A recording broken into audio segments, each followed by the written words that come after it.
Good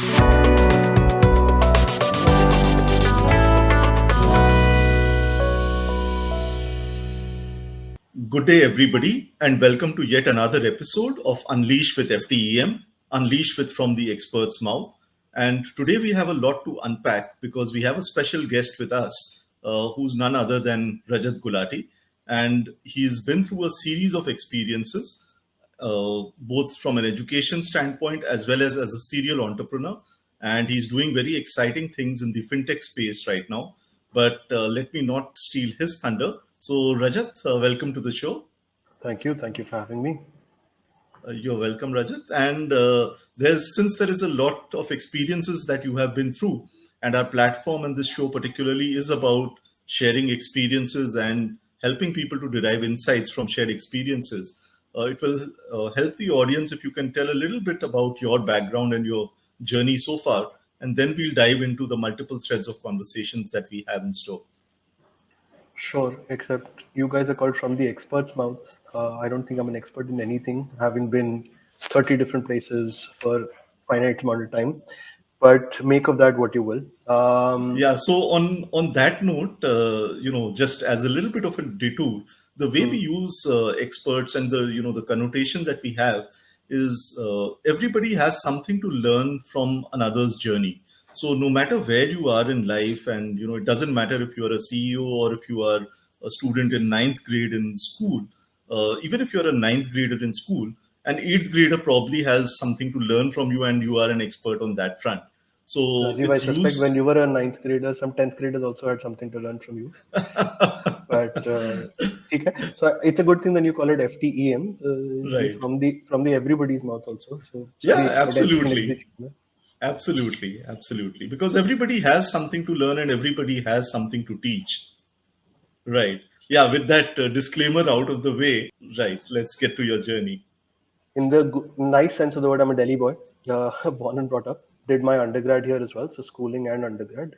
Did my postgrad at IMA.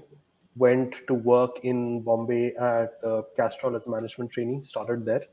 That was my first job. I'd gone to my MBA without any work ex, which was the wrong thing to do. I realized 6 weeks into my program. But went to Castrol, worked there for a year and a half. Knew I wanted to do something of my own, but didn't know what. So what I'd done in Bombay was essentially I'd taken a house very close to the office. And I'd kept one room spare if a friend ever wanted to crash at my place. And usually somebody was always staying at my place. I had one particular friend. He'd often be traveling from Bangalore to Bombay.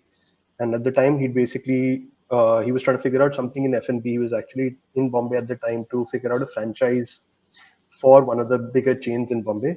And he used to crash at my place. We used to get a bottle of wine. I was trying to learn about wine and food at the time. We discussed what he was doing, what I was doing, and his was obviously more interesting. And it was in one of these conversations, and I don't know if it was the wine. I don't know if I'd been thinking about it for a while because I'd started doing some food reviews also at the time. I started cooking on my own for the first time in my life. It hit me that I wanted to run a restaurant. Okay.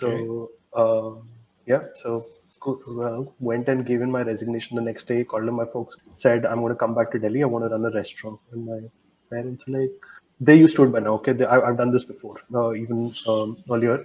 But they were like, you have no experience in the field. You don't have an education in the field, but come back, we'll figure it out. So came back to Delhi, and I've been in Delhi since. When I came back to Delhi, I didn't have a clue as to what I could do to actually get into a restaurant to figure out how it works. Purely by accident, ran into an old friend from school. Like we actually turned the corner at the same time and at CP bumped into each other, said hi. He somehow knew that I'd done my MBA at Ahmedabad. He said, dude, I have a restaurant. Do you want to come help? Do you want to come consult? Okay. I said, absolutely. This is exactly what I'm looking to do. Went in there, found out from him that his partner ran a chain of restaurants in South Delhi. He introduced me to them. I interviewed with them for a bit. They gave me really good advice saying, mat kar.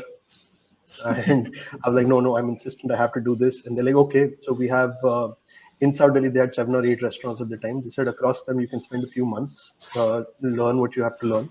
But they did warn me, it's a tough business. So I spent 7 or 8 months there mostly during the weekdays.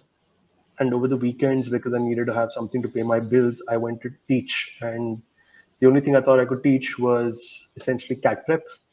Okay. So So this is interesting. Your weekend was the earning period and the weekday was your passion period. correct. Except I think the weekend sort of kept creeping into my weekdays also, because teaching has possibly been the most rewarding thing I've ever done.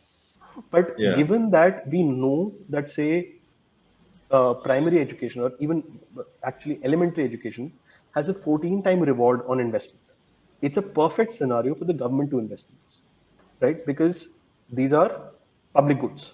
At the end of the day, the Right. benefit you get out of it is also public good. All education should be free. Yeah, that's quite a radical thought, especially for a country of our size with the kind of population that we have. But if you But buy that $1 invested into elementary education gives you $14, yeah, that's an opportunity. It's not a right. cost, Right. right? So yeah, those I think that radical way of thinking is the sign of somebody who can be an entrepreneur, and you are a serial entrepreneur. So no wonder why and how. So we've spoken a lot about education, and I want to quickly shift the focus to entrepreneurship. So you've obviously been a serial entrepreneur, done a lot of things in the hospitality space, a few things in the education space, and now, of course, you've launched a fintech venture recently. So, tell us a little bit about that. What prompted you to get started on the fintech front, and what are some of the big challenges that you're trying to solve? I'll give you some background how I got into this space. Right. So we talked about the cafes. We talked about the restaurants. I ended Yeah. up finally running a chain of cafes with a friend of mine from campus, because we came close to signing restaurant space a couple of times. The deals fell through, and we like, look, you've got two IMA grads running around without a restaurant to show for themselves. Let's take a step back and see if we can do something different but affiliated. So we ended up, and I'd been researching coffee at the time. We'd started consuming a lot of coffee. I had, at any rate, to a point where the cafe that we used to go at regularly, their staff, top to bottom, like to the CEO, to the service staff, knew us very well. In fact, they opened their books up to us. We designed a breakfast menu for them. I designed a cup for them, a takeaway cup, the ribbed cups that you see, my Hmm. design. Okay. So anyway, Okay. so we said this looks interesting. It's obviously less of a top line return on investment, but it's quicker turnaround. We ended up running two outlets, one on Sona Road in Gurgaon, and one in South Delhi, which was on a profit sharing basis. The South Delhi one didn't actually pick up because those guys didn't take the right licenses, the guys who were providing the property. So that Okay. closed quickly. But the Sona Road one, we ran for a long time, but it was in a business park that, this is 2008, right after the 2008 crash. So everybody we were in a business park, and every tenant who'd promised to come into the business park, basically just their plans changed. So in a park where the installed capacity was 12,500 people, only 200 people came. So Okay. the cafe crashed and burnt on its own. We poured a lot of good money after bad. And after our 3 years of lock-in period were up, we said, okay, we burnt our hands enough. Let's close this. Let's go back somewhere else. I went back to corporate, went to work for an Australian startup that was doing social media around live sports.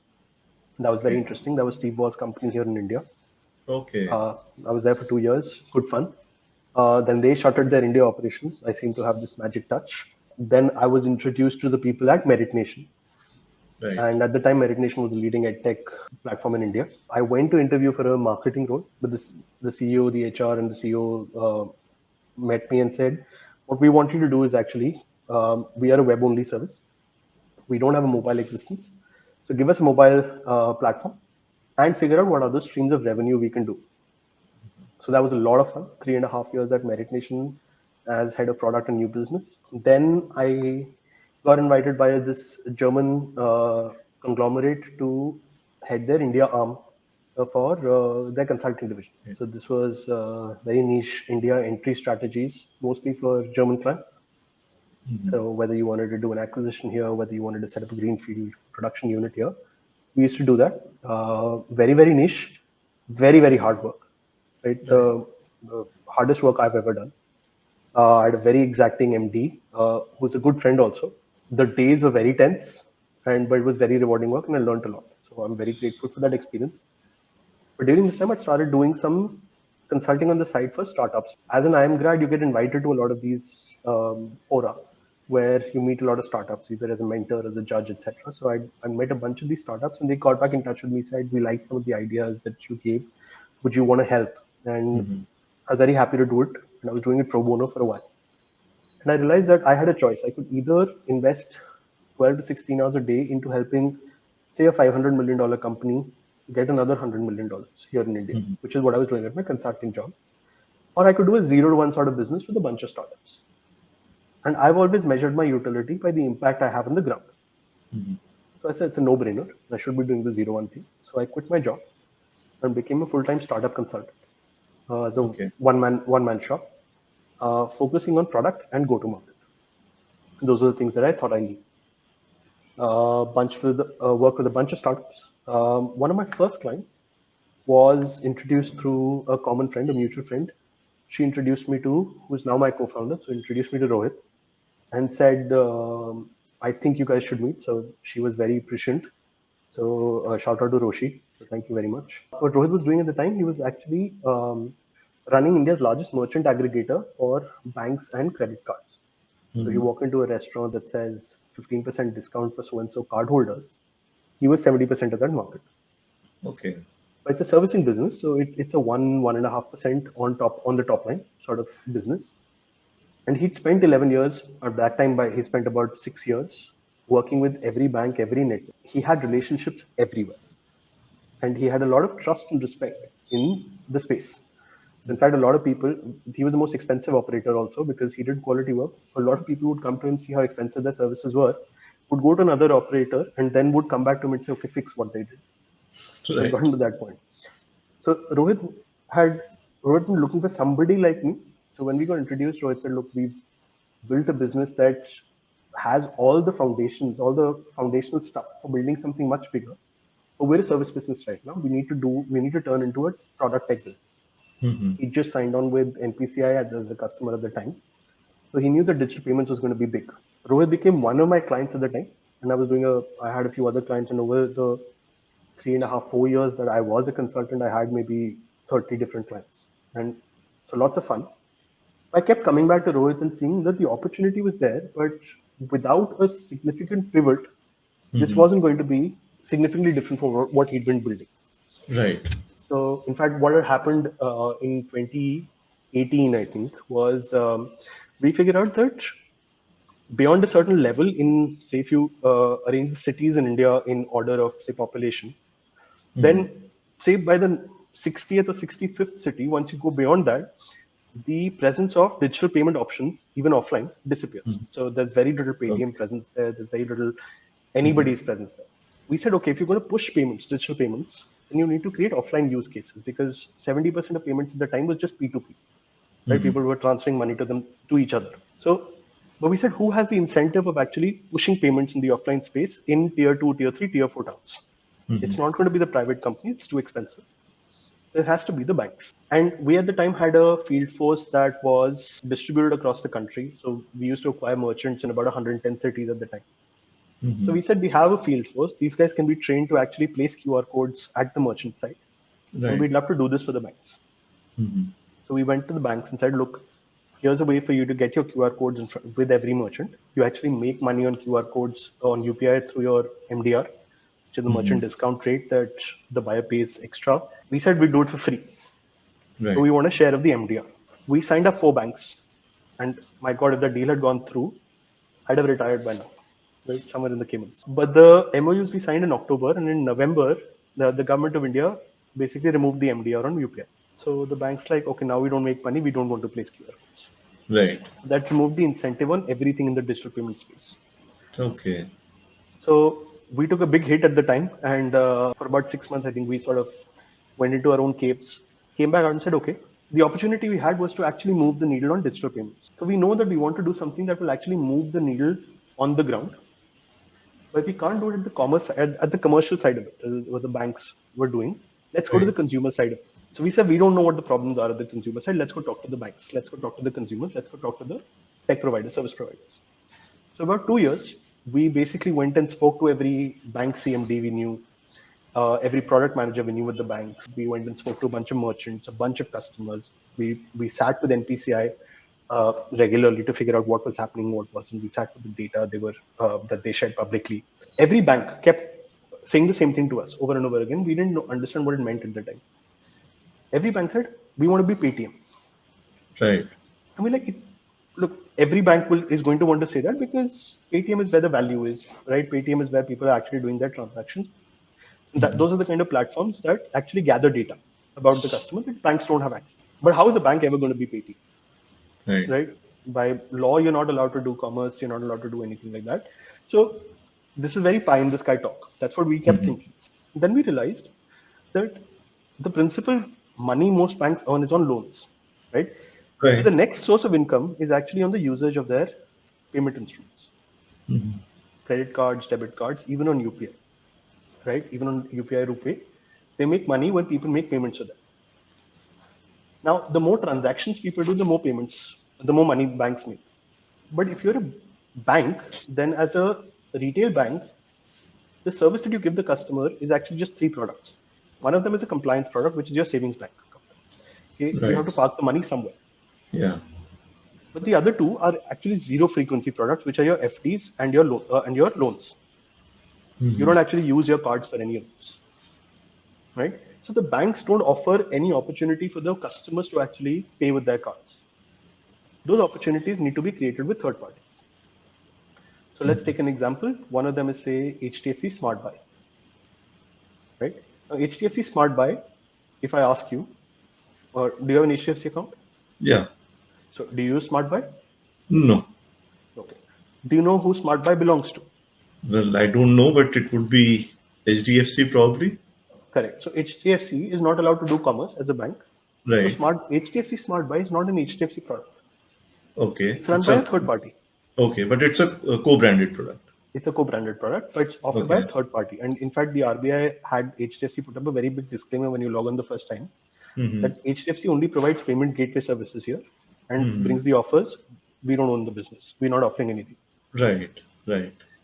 We said, great. So this is a model that actually works for a big bank like HDFC. And they need a third party to do it. And it's very expensive for a bank to get a third party to do it. Okay. In the orders of tens of crores a year to set it up. And these conversations are very, very long. So if the same provider who provides HDFC with Smart Buy were to go do it with the next bank, it would take 3 years to execute. Right. And we have the experience of working with banks. We know how this goes. So we said, most banks can't afford that kind of money, certainly don't have that kind of time. And none of them want to give you their data. How about we create so PaaS is essentially product as a service or a platform as a service that we give to the banks where they can do their commerce, where their users can do their commerce for them. Right. So we bring all the commerce opportunities. So you can do your payments there, you can do your shopping there, you can do your investments there. The bank only needs to bring its customers. Right. Right. And the great thing was we went to the bank and said, look, what we'll offer you is the opportunity for your customers to actually use your payment instruments. We don't want any tech from you because most banks in India don't actually have any tech to give. Right? We don't want any data from you. In fact, we'll give you the data. So we'll give you coupon codes that activate a customer. You give the coupon code to your user. That's it. No other data flows between them. And we create that platform for you. So what is our incentive? That people make transactions with their cards. What is the bank's incentive? That people make transactions with their cards. We are completely aligned. Banks are okay with it. Right. That's what Plutus One is. Okay. So essentially, you're providing an additional opportunity. I mean, creating demand for the bank's customers to actually use the bank's card and do I'm also more creating banking the supply, transactions. right? So okay. So depending on what yes, absolutely, that's what I'm doing. Right. Okay. Yeah, and if they were to do it on their own, it would take them, many years and a very high capital investment. And because banks are not product experts, right? And execution risk, obviously, big time execution risk. Absolutely. Right. And now, as an independent third-party platform, we can bring all the benefits of scale to every bank, right? If we work with the third biggest bank, which we're most likely to, then the 300th biggest bank is also going to get the same benefits from us. Right. And, as you narrated the background and context, the idea didn't, you didn't really start with this idea. You started somewhere else. That totally bombed because of, regulatory changes. Risk. And you had to repivot your model. And yeah, I mean, as a serial entrepreneur, I can see you've been through that. I mean, when you took a It was a restaurant hard hit, lease, honestly. 6 months I didn't yeah, want to talk to anybody. right, I had longer yeah, hair than this, and the dadi was also longer. 6 months I didn't want to talk to anybody. right, But yeah, after that, we're like, look, there is so much opportunity. The fact is that if you look at a customer's needs, hmm, right, we say, okay, 0 to 100, this is a customer's needs. What right, are banks providing? Maybe this much, right, 5%, right? And increasingly now, banks are acknowledging that, hmm, right? So right, every neobank you see in the market is an hmm, acknowledgement by these banks, by the established banks saying, we can't do what neobanks can do, what technology can do. Let them do it right, for us. I have to say here that where we are and what we're able to do even today, we couldn't do without the support of so many people, Rajiv. It's like really, really big influential people have been so kind with their time. right, uh, ex-bank MDs, current bank MDs, hmm, right? They've just given their time so graciously to us. We basically cold called them and right, said, "Sir, coffee pilo first," right, and they're like, "Aajo," and multiple okay, times, right? And okay, multiple people, and they've challenged some of the assumptions we made in the platform. The platform has been finessed with their inputs, but right, I've had lots of my batchmates. In fact, most of my investors are either my batchmates or just one batch below. We've had so many of them open up their connections for us. We've had senior bankers who don't know us at all, right, right? They've spoken to us. Part of it is the obviously the badge that I'm carrying, right? The privilege that you and I share. But right, a lot of it is that my co-founder comes with such deep network and respect in the industry hmm, that they know of him individually. Forget the brand, right, right? right, They know him, so his name opens doors for us. So if either one of us were missing in this right now, or if we'd been doing it at a different time, I don't think this would have happened. We're just very, very lucky to be where we right, are. yeah, And you have to acknowledge. So I'm very open in admitting. Look, 95% of variables are always going to be out of your control, right, right? So if you ask me to tell you the difference between a successful and an unsuccessful entrepreneur, 95% of the time it's luck, right, right? right, And I don't think I'm successful yet. We're hmm, early days today, but if you're going to right, be successful, it's going to be because of luck, right, some of the privilege that my brand gives to me, hmm, and the generosity of so many people. It's not funny. People actually want to see change happen. right, They're willing to invest their time, their money, their effort into it. hmm, We've just been at the lucky receiving end of that time and money and effort, right, right? And I yeah, will always be grateful to those people there. Look, I give a lot in terms of my time, my money, my effort to what I can do, but I can only do it at an individual level. right, People with 100x the network, the influence, the money that right, I have were willing to devote their time, energy, effort to us. hmm, We couldn't have done it without. right. Yeah, so I guess you've already preempted my next question and given some pointers already Hmm. about some of the trends that you see and some of the lessons that you cull out from your entrepreneurship experience. These days, for the last at least a few years, entrepreneurship, startups, these have been buzzwords, and a lot of people have either jumped the ship or wanting to jump the ship without really realizing truly what it means and what the journey is going to be like. Although there are a lot of people who've shared their stories, and so there are so many stories out there, so you could only listen to them and take lessons from it. But from your perspective, what are some of the key things you would say to budding entrepreneurs? Again, I know this could be a conversation for a full day with you, but yeah, in the interest of time, let's just pick out the key themes that you would like to dwell upon. So I think number one, I would say that, and this comes not from my learning as maybe an entrepreneur, but more as a startup consultant, is it's very important to distinguish between a business and a product, right? Because a lot of people I know, and this is more true of techies than anybody else, is that they figured out a better way of doing something or a better algorithm, a better code, or they can bring together 4 or 5 services, which Right. makes for a great product, right? But it doesn't make for necessarily a great business. That's a different thing. That's a much bigger thing to consider. So Right. the way I talk to these people, the first thing I tell them, look, every business has only two parts. If you think about it, one is sales, Right. everything else is sales support. So your product, your design, all comes under sales support. It's not sales, right? Right. So if you think you're going to be the owner of, say, the tech piece there or the product piece there, you're only sales support. Until you figured out how these two pieces coexist and how they feed each other, you don't have a business idea. So anybody who's showing you a better zipper, a better mousetrap, great. Tell me how you'll get your first 1,000 paying customers. Right. Because just build it and they will come doesn't work. Correct. Absolutely. Yeah. So that's the first thing. Yeah, and people get fall in love with their product and their creation so much that they fail to see the other side of it. Yeah. I think a second associated thing there is that the techie starts thinking I'll be CTO. CTOs they're difficult, but they're not impossible to find. If you're the guy who sees the business for what it is, you need to be the CEO. Yeah. But for that, you need to let go of the CTO position. Yeah. You need to let go of the CPO position, right? And get specialists there, or get a professional CEO to sit on top of you. But then you have to let them work with you. Right. Right? Yeah, that's easier said than done. Absolutely. Absolutely. Yeah. But every smart investor who'll talk to you will tell you, look, there are different CEOs for early stage. There are different CEOs for maturity. There are different CEOs for companies going public. You need to figure out which one you're going to be. If you're not the CEO for today, let somebody else do. Or if you're not the CEO for tomorrow, set up a plan for when you're going to step down. My investors tell me that right now. And I completely agree. Right. Right. And if I weren't a serial entrepreneur, I don't think I'd have the wisdom to accept that. Right. I do accept that. Right. Yeah. The second part there is that you need to embrace the luck that comes to you.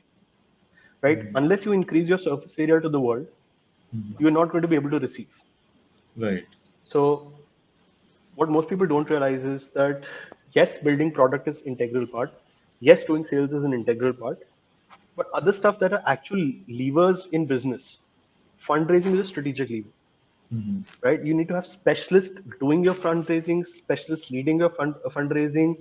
And there is a vast difference in taking smart money and taking dumb money. Right. Right? And you need to figure out which one it is that you want. Right. Right. So unless you have specialists leading your fundraising, somebody's going to do it better than you do. But for the same reason, networking is a strategic lever.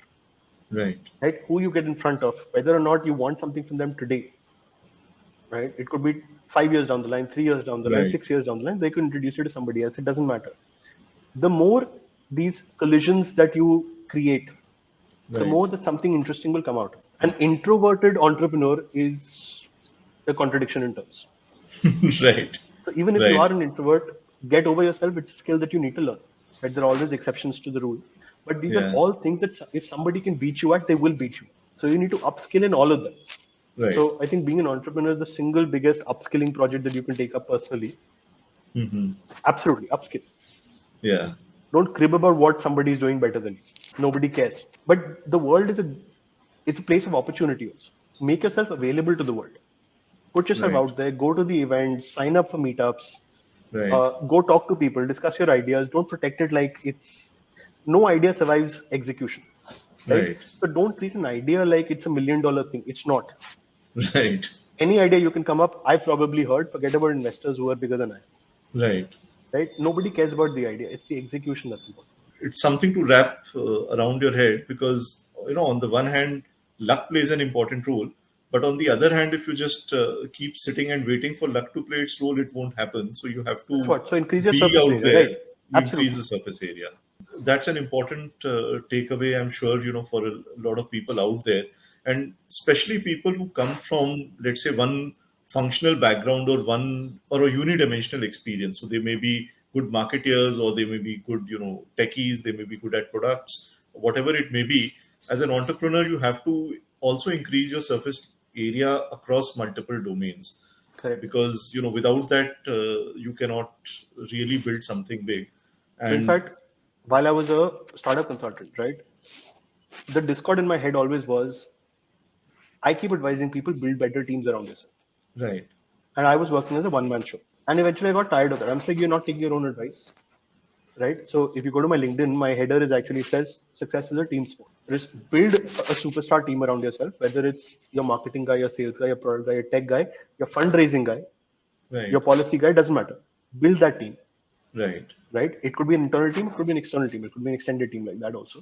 But build it all the time. Surround yourself with superstars like that and then give them their space to operate. Right.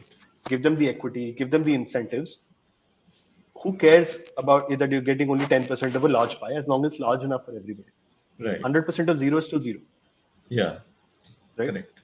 I'm sure that will be useful to a lot of people out there. And yeah, this is not the standard kind of stuff that you hear, people talk about.